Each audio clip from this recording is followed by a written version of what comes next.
Yeah, I've pretty much always been interested in art as long as I can remember. I've loved art. When I was a kid, I wouldn't go to bed until I kind of had a drawing fix. Like, I had to do so many drawings a day before I would go to bed. I was really, I'm really thankful that I had a very supportive family along the way, and so that made a big difference, I think, in allowing me the freedom to just continue pursuing things in art.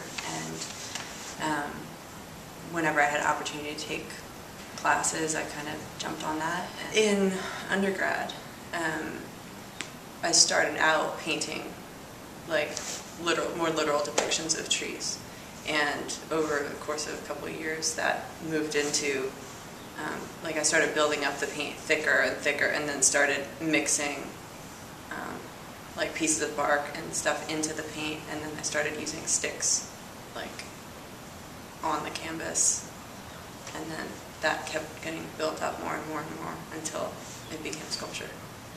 People create because they're made in the image of a creator, and I think that's part of my calling, is to make art. The first artist that really rocked my world was Anselm Kiefer. I love his work. I think just the vastness of his vision is great.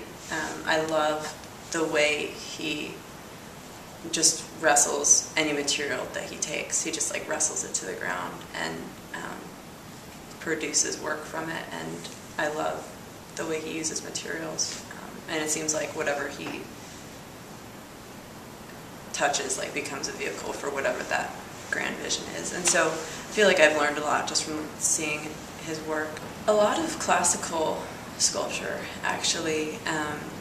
The Greek sculpture, the Laocoon, and John Bologna's Rape of the Sabine Woman, where it just, both of those have just these incredible kind of corkscrew, writhing, whirling sort of forms that they kind of draw you in. You can't really get away from those, and I love that. One of my favorite books is My Name is Asher Lev by Chaim Potok, and in that story there's a scene where Asher's mentor is talking to him, and he says something to the effect of like, you know, Asher, anyone can draw, but art is whether there's a scream inside of you that needs to come out in a particular way. And I think that kind of sums up what it's like, what is art like for the artist, like in the creating process. Like that's sometimes what it can feel like, or what it looks like. On the other side of just, when I'm experiencing art, or when anyone is experiencing art, I think for me, art changes you in some way, or it challenges you, or it brings a feeling or a thought or a sensation that you can't really get away from, that like it stays with you, so that when you're not in front of that drawing or painting or sculpture, that there's still something with you that's beyond just the image itself. I read a lot from the book of Isaiah in the Bible, and just the imagery that he uses of like destructive wasteland and wilderness, and then like kind of water coming over all of that barren land is extremely vivid to me, and just like the greater metaphors within that kind of carry me in my work. One thing I really love about many of the artists that I've known is that they cut through the superficial stuff really quickly, and like they're often seeing or feeling like the heart of things quicker than other people, I think. They're more, like, sometimes it seems like they're more in touch with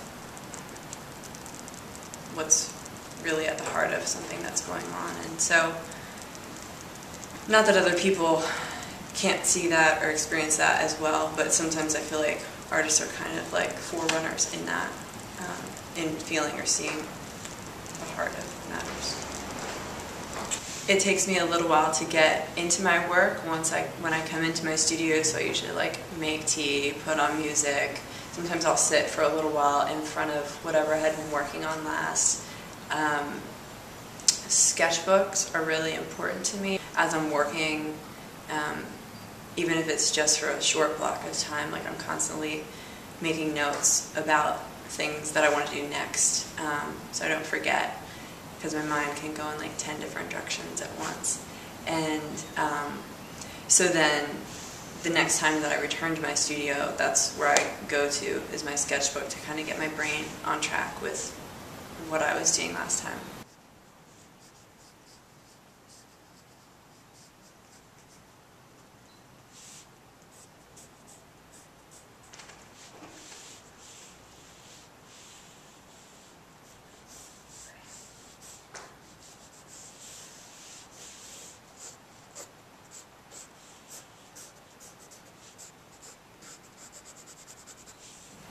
I would love to have just massive amounts of space.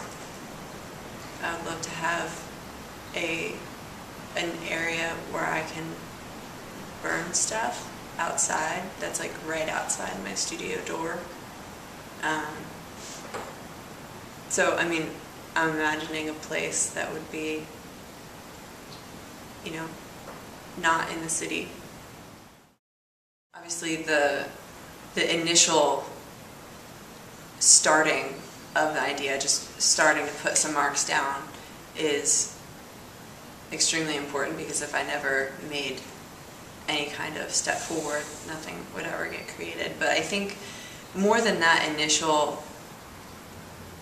those initial marks, or those initial pieces being built together, because there's a certain energy that accompanies when you're first starting, that it's kind of like this wave that you ride out, and then once the excitement from the initial idea kind of subsides, I think that's the most critical moment, is how then do I kind of navigate all this stuff that just was created and take it to the next level, or create something that's more concise out of that.